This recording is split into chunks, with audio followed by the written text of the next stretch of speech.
अस्सलाम वालेकुम वरहमतुल्लाहि वबरकातुहू। आज मैंने आपसे बात पूरा करनी है, पाकिस्तान ही उसके बारे में बात कर रहा है, खलीलुर रहमान कमर साहब। अच्छा, इसके अंदर मुझे सबसे ज़्यादा हंसी आई। मैंने आज जब आपसे बात करनी थी तो मैंने थोड़ा सा पुलिस का बयान सुना। जी, पुलिस ने वायरलेस भी बरामद कर लिए हैं, पिस्तौलें और अजीब अजीब असलहा भी बरामद कर लिया है, और पता नहीं क्या क्या चीज़ें दहशतगर्दी की उन्होंने उन लोगों में से बरामद कर ली हैं। पूरा पुलिस डिपार्टमेंट इस वक्त उस आमना खातून के पीछे पड़ा हुआ है। मुझे सिर्फ एक बात बताएं कि अगर वो कोई प्रोफेशनल ग्रो होता तो क्या वो खलीलुर रहमान कमर साहब को गाड़ी और चाबी साथ देकर भेज देता? कोई भी दुनिया का प्रोफेशनल ग्रो ये हरकत करेगा? दे वर नॉट प्रोफेशनल्स। मैं ये कहती हूँ कि खलीलुर रहमान कमर साहब के साथ बुरा हुआ है, हम इसकी मजम्मत करते हैं, लेकिन ताली दोनों हाथों से बजी है। एक खातून जिसने उनको कोई हड्डी वड्डी नहीं तोड़ी, दांत नहीं तोड़े, उनसे कोई करोड़ों रुपए नहीं लिए, उनकी गाड़ी वापस कर दी, उनको छोड़ दिया, ये जानते हुए भी कि वो पुलिस के पास चले जाएंगे, पुलिस को मीडिया में वो सारी एक्सपोज हो जाएंगी। अगर उन्होंने ये सब कुछ किया है तो उनके पास डेफिनेटली कुछ प्रूफ्स थे खलीलुर रहमान कमर साहब के बारे में, जो कि शायद पुलिस आप तक ना पहुंचने दे। ये महकमा बड़ा जालिम है, मैं आपको हमेशा कहती हूँ। मैं ये नहीं कहती कि वो आमना बीबी जो है बड़ी शरीफ हैं या बड़ी अच्छी हैं, वो उनका और अल्लाह का मामला है, लेकिन इंसाफ मिलना चाहिए। उन खातून को उन जुराइम की सज़ा नहीं मिलनी चाहिए जो उन्होंने नहीं किए। हम लोग अक्सर जो है ना ख़वातीन को कुरान पाक की पर्दे के बारे में आयत बड़े जोशो खरोश से सुनाते हैं, लेकिन सूरह नूर की आयत नंबर 30 में अल्लाह ताला क्या फरमाता है, ये कभी मर्दों ने सुना है? अल्लाह ताला फरमाता है कि मर्दों को हुक्म दो कि अपनी निगाहें नीची रखें। मर्द अपनी निगाहें नीची रखें, सारे अहकामात औरतों के लिए नहीं है। फिर सूरह नूर आयत नंबर 30 में अल्लाह ताला फरमाता है कि मर्दों को कहो कि अपनी शर्मगाहों की हिफाजत करें। सिर्फ खवातीन के लिए ये नहीं है, ये उनके लिए ज़्यादा पाकीज़ा है। बेशक अल्लाह उनके कामों से बाखबर है। जो बातें आपकी दुनिया नहीं जानती वो अल्लाह ताला तो जानता है। और हमारा दीन जो है, वो जो पाकिस्तान में हमें पढ़ाया जाता है, वो सारे अहकामात जो है ना वो ख़वातीन के लिए। हालांकि जना की सज़ा जितनी मर्द की है उतनी खातून की है। ये नहीं लिखा कि मर्द को 100 कौड़े मारो तो खातून को 500 कौड़े मारो, नहीं, बराबर है। चोरी की सज़ा में अल्लाह ताला कहता है कि चाहे वो मर्द करे या औरत करे, हाथ काट दो, कोई फ़र्क नहीं है सज़ा में, गुनाह में। और ये भी नहीं लिखा कि भाई इसकी गुनाह की जो सज़ा है वो मर्द को ज़्यादा मिलेगी और औरत को कम मिलेगी। पाकिस्तानी मर्दों में और बाहर के मर्दों में बहुत ज़्यादा फ़र्क होता है।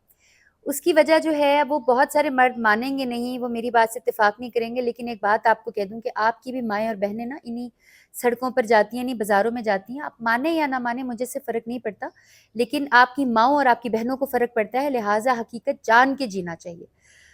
हम जब बाज़ारों में या शॉपिंग सेंटर्स में या सड़कों के ऊपर जाती हैं, चाहे हमने बुर्का लिया हो, अबाया लिया हो, मर्द की नज़रें ठीक नहीं हैं। यही मर्द जब हम यूरोप में या अमेरिका में, मैं पूरी दुनिया में फिरती भी हूँ, आपको व्लॉग्स भी दिखाती हूँ, वीडियोस भी दिखाती हूँ, यही मर्द जब हम मुल्क से बाहर देखते हैं तो ये औरत को नहीं देखते। पाकिस्तानी मर्द जो है वो औरत को एक अजीबो गरीब चीज़ समझते हैं। जैसे खलीलुर रहमान कमर साहब ने 95% पाकिस्तानी वमेन को, और वो कोई लंबे बालों वाले भाई थे, जाहिल कह दिया था, एक वर्ड तागूत का मतलब ना आने पर, जो कि मर्दों को भी नहीं आता। लेकिन अगेन उन्होंने सिर्फ खवातीन को टारगेट किया। खलीलुर रहमान कमर साहब के पास अल्लाह की तरफ से एक आर्ट है, वो ड्रामा लिखते हैं और बहुत अच्छा लिखते हैं, और इस पर हम उनकी इज्जत भी करते हैं। लेकिन जो आजकल आप लोग उनको ट्रोल कर रहे हैं, वो आपको क्या लगता है कि सिर्फ खलीलुर रहमान कमर साहब का मसला है? आधे पाकिस्तान के मर्दों का मसला है।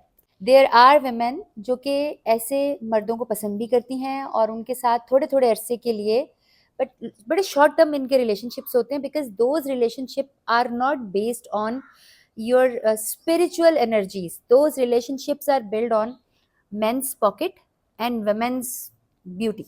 बस ये दो चीज़ें होती हैं।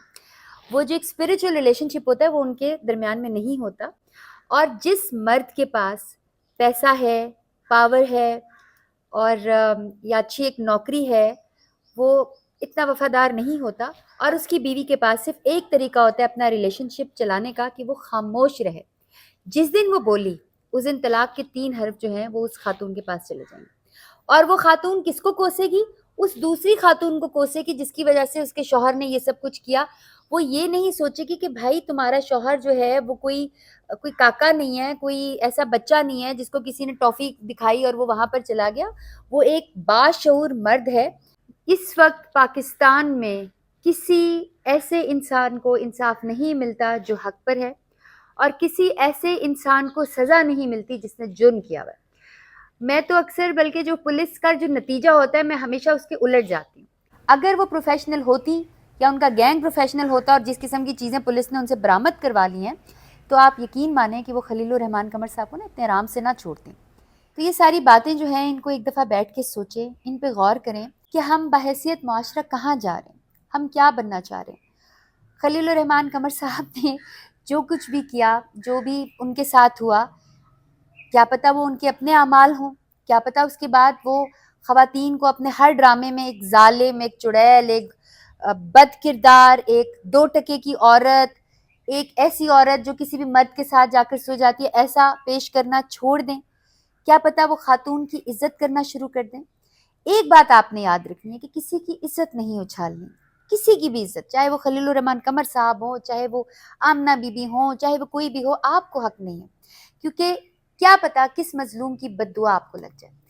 تو ہم کوشش کریں گے کہ یہ جو انسیڈنٹ ہوا ہے پاکستان کے سارے مردوں کے لیے ایک آئی اوپنر ہو، اور اپنی بیویوں سے وفادار رہیں، اپنی ہی بیوی سے ایک ہی ریلیشن شپ سے بہت دفعہ محبت کریں۔ یہ بھی ایک طریقہ ہوتا ہے، اپنی بیوی سے بار بار محبت کریں۔ ایک عورت کو چاہیں لیکن ایک دفعہ نہ چاہیں، محبت بار بار ہو جاتی ہے، اسی ایک عورت سے بار بار محبت کر لیں۔ جزاک اللہ خیر۔